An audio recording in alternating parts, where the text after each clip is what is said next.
amanah dari orang untuk memberikan harta kepada anak yatim. Kita tidak punya anak yatim dari saudara kita. Kita hanya mengkoordinir anak yatim. Nah, ini yang mungkin lebih banyak di negara kita ya. Porsinya lebih banyak ya.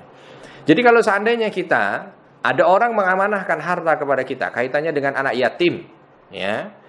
Lalu kita punya anak yatim, maka hati-hati dengan uang itu. Manfaatkan dengan sebaik mungkin. Ya, sampaikan dengan sebaik-baiknya kepada mereka. Olah dan kelola dengan baik agar ini sampai kepada mereka menjadi sebuah kebaikan. Ini perintah dari Allah agar mampu billati hiya ahsan, mampu untuk mengelola anak yatim itu dengan baik hartanya. Jangan cari mudahnya ya. Cari mudahnya ini contoh misalkan kita dapat uang. Nih tolong buat anak yatim 100 juta. Waduh. 100 juta buat anak yatim. Anak yatim yang kita kelola ada 100 orang. Ah, saya kasih aja langsung 1 juta, 1 juta. Pas nih 1 juta. Kasih 1 juta, 1 juta, 1 juta. Padahal ini anak usianya masih 5 tahun, usianya masih 7 tahun, yang kalau dikasih uang banyak begitu dia tidak paham apa yang akan dia gunakan dengan uang itu. Yang akhirnya apa timbulnya? Timbulnya madarat, mubazir. Dia belikan ini, dia belikan itu yang tidak jelas. Ya, karena hanya sekedar pengelolanya minta mudahnya saja dikasih langsung uangnya. Jangan, hati-hati dengan yang seperti ini. Ya, kelola. Tapi amanahnya dikasih Ustaz, betul amanahnya dikasih, tetapi kita harus mampu untuk melihatnya sebagai orang tua. Pengasuh anak yatim itu bagaikan orang tua. Adakah orang tua yang punya anak 5 tahun lalu dikasih uang 1 juta sekaligus? Saya kira tidak ada. Maka kita yang mampu untuk mengelolanya dengan baik. Tapi ingat, ini juga bahagian daripada amanah. Ya, ini juga bahagian daripada amanah yang harus memang betul-betul mampu untuk kita jalankan dengan baik.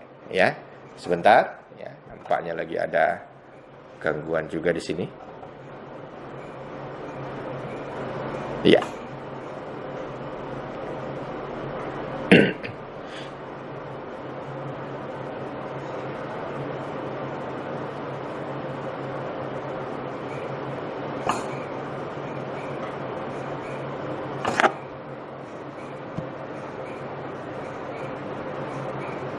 Oke, baik. Mohon maaf tadi ada sedikit gangguan kan. Bisa langsung lagi ya.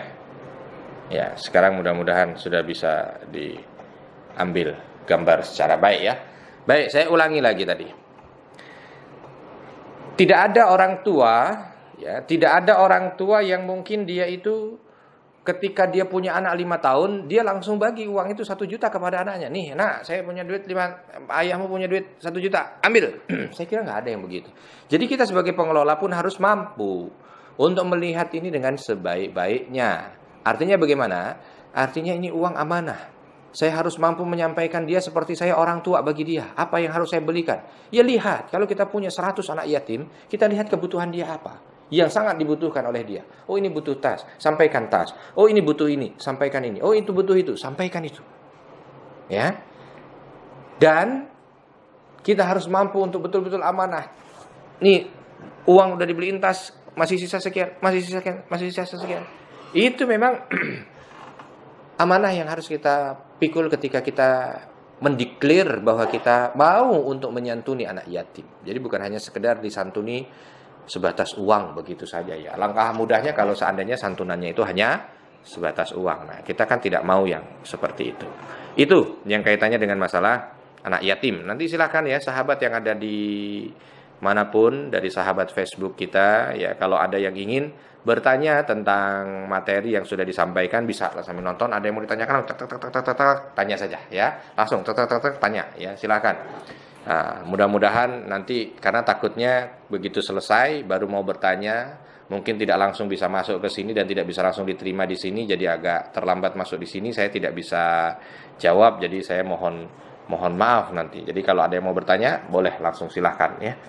Ini ada Ibu Yesi, Bekasi hadir, alhamdulillah. Pak Rifon Gunawan, Tanjung Balai, Sumatera Utara hadir, alhamdulillah. Ya, salam untuk semua sahabat di Tanjung Balai. Ada Pak Irianto Hadi, Madiun hadir Ustaz. Alhamdulillah, salam untuk semua jamaah di Madiun. Ibu Leni Haryanti, afwan putus-putus Ustaz, semoga di rekaman nanti bisa saya simak. Ya, Mudah-mudahan ya, dan ini juga saya kira sekarang sudah lumayan bagus ya, sudah diperbaiki kembali channel. Ada Pak Rifon mengabarkan kembali dari Tanjung Balai, suara juga agak putus-putus, mudah-mudahan sekarang sudah bagus ya Pak Rifon. Mohon maaf kalau ada keterputusan ini karena mungkin keterbatasan sarana dan prasarana yang ada pada kita ya. Baik, selanjutnya sahabat yang dicintai Allah, masih ada sekitar 5 menit lagi kebersamaan kita untuk menyelesaikan di Surah Al-An'am ayat 152. Al-An'am 152 dilanjutkan oleh Allah Subhanahu wa taala setelah menyampaikan tentang masalah yatim ya. Saya sampaikan tadi ada 2 model yatim yang ada di sini. Ada yatim yang ketika dia mendapatkan amanah dari apa yang memang ada diceritakan di dalam Al-Quran, kaitannya dengan orang yang orang tuanya meninggal dunia lalu diamanahkan kepada saudaranya ya, lalu dia mendapatkan harta dari itu, dikelola dengan baik.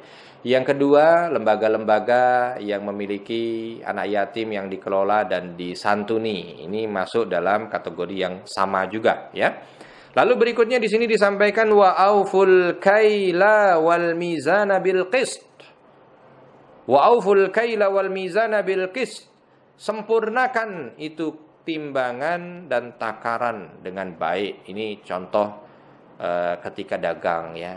Kita kan ada nimbang tuh. Nimbang sekilo, 2 kilo. Ini sempurnakan takaran dan timbangan kata Allah dengan baik ya. Sempurnakan timbangan dan takaran dengan baik, dengan adil, bil qist.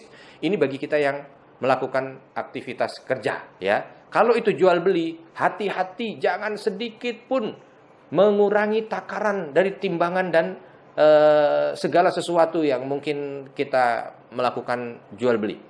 Ya, nanti insya Allah di fikih jual beli kita akan bahas itu dalam kaitannya dengan masalah jual beli. Islam sangat mengatur detail berkaitan dengan jual beli ini. Bahkan sampai Umar bin Khattab radhiyallahu anhu pernah beberapa kali datang ke pasar untuk sidak. Dan yang disidak itu bukan barang-barangnya saja tidak, tetapi orangnya ditanya satu persatu, ahli fikih atau bukan ini, paham agama atau tidak. Kalau tidak paham agama diusir dari pasar. Kenapa? Karena ini penting. Dan ini merupakan bahagian perintah dari Allah. Dia harus mampu untuk berjual beli dengan adil, berjual beli dengan baik. Kalau zaman dulu mungkin jual beli itu kan masih sederhana ya. Jual beli itu dengan timbangan dan takaran. Orang beli korma, orang beli gandum, orang beli roti, ya. Lalu orang beli kain, ya, orang beli buah. Masih sederhana itu. Sekarang sudah profesi kerja ini sudah melebar, lebih kompleks. Ini masuk semuanya dengan kaitan ayat ini, ya. Kalau seandainya ada orang yang saat ini berdagang, hati-hati. Kalau dagangnya itu kaitannya dengan timbangan, jangan kurangi 1 gram pun dari timbangan itu. Karena itu haram yang masuk ke dalam tubuh kita ketika kita kurangi walaupun 1 gram. Kalau seandainya jual beli kita itu urusannya meteran kalau kain. Jangan kurangi 1 mili pun. Ya. Kalau dagang kita itu kaitannya dengan kualitas, gitu. Ya jangan kurangi kualitasnya sesuai dengan apa yang kita sampaikan. Jangan kurangi, lebih baik dilebihkan daripada ada sesuatu yang terkurangi dan itu merupakan bahagian daripada kezaliman yang ada pada kita. Karena ini merupakan perintah Allah wa auful kaila wal mizana bil qist. Hendaknya kita mampu untuk menetapi takaran dan menyempurnakannya dengan adil. Ya. Nah ini juga ini bagi yang jual beli, bagi yang kerja bagaimana? Sama. Yang kerja juga harus mampu menepati takaran dan ukurannya dengan adil. Bagaimana? Saya tidak mengukur, saya kerja kantor. Kerja kantor saya tidak punya ukuran timbangan, saya kerja saja. Ikuti aturan kantor. Contoh misalkan kecil saja, jam 7 sampai jam 5. Ya ikuti betul ini. Jangan baru setengah 5 sudah tata-tata segala macam, ya udah siap. Begitu bel jam 5 langsung lari. Bel jam 5 ini bukan untuk langsung pulang. Bel jam 5 selesai kerja. Cuma 15 menit Ustaz. 15 menit ini menjadi urusan di mata Allah Subhanahu wa taala. Makanya di sini disebutkan wa auful kail. Tepati ukurannya, takarannya. Ini orang kerja, gitu. Ya. Kalau orang kerja di kantor memang tugasnya kerja, ya jangan lakukan untuk hal-hal yang selain kerja. Ini kadang-kadang ada orang mentang-mentang ada kesempatan untuk melakukan hal di luar kerja, dia lakukan. Dia tidak sadar bahwa ini termasuk bahagian orang yang tidak menyempurnakan takaran dan timbangannya. Umar bin Abdul Aziz. Pernah ketika menjadi khalifah, anaknya datang. Beliau sedang di kantor, malam-malam. Ayah, saya ingin berbicara. Kemari. Bicara tentang apa? Tentang masalah keluarga. Sebentar, dimatikan lampu lilinnya. Silakan. Kenapa kita harus bergelap-gelap begini ayah anda? Tadi aku tanya kau berbicara tentang masalah apa? Kau bilang